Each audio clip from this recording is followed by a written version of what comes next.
For every one ring that is busted and taken into custody, there are hundreds, if not thousands, if not tens of thousands globally around the world. In the modern era, as I said, these texts take on a renewed significance. The abuse of children, the cover-up of crimes are not merely violations of civil law, but spiritual transgressions that cry out for justice. And rest assured, justice is coming. The spiritual danger is compounded by the societal denial. As these cases demonstrate, the masses often remain unaware of the depth of corruption, either because the information is suppressed, obscured, or dismissed as conspiracy theory.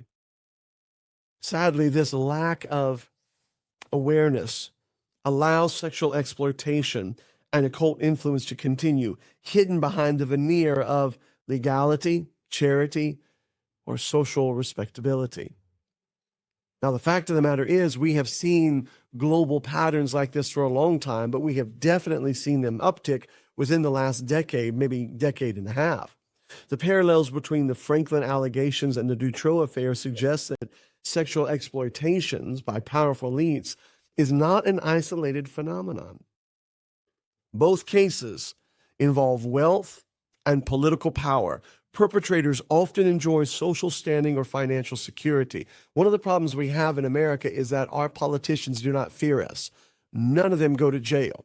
None of them get demoted. None of them get treated like many of them are, and that is liars, thieves, extortioners, vile, wicked crooks. And I'm going to tell you something. If you think Hollywood is bad, it cannot even touch the hem of the garment of how wicked Washington truly is. There's also the systemic cover-ups. Authorities are complicit, negligent, and intimidated. And then there seems to be the consistency of the ritualistic and symbolic elements. Whether literal ceremonies or symbolic acts, it reinforces control, occultism, and Satanism. Survivors' testimonies are often denied. Even credible witnesses often face legal retaliation, disbelief, or marginalization. These patterns indicate a disturbing global trend. When sexual exploitation has intersected with power realms of influence, it is only going to bring harm to the individual and erosion to the society.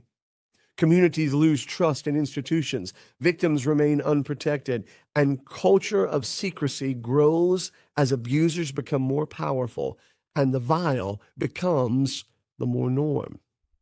As we mentioned just earlier, President George H.W. Bush's reference to, quote-unquote, 1,000 points of light in 1989 illustrates how political language can serve multiple layers of purpose. Ostensibly, it was a call for civic responsibility and volunteerism, yet esoteric interpretations suggest it may symbolize a network of elites operating in secrecy.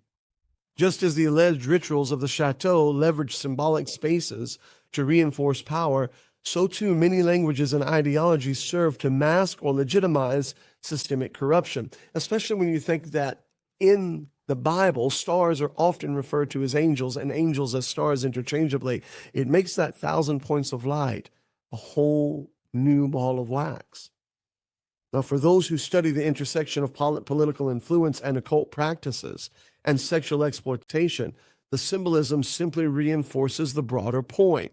Those in power often operate on multiple levels simultaneously, blending public virtue with private vice, always an air of plausible deniability. But it's scary to think just how deep the rabbit hole goes. And every once in a while, we're allowed a small glimpse through the keyhole.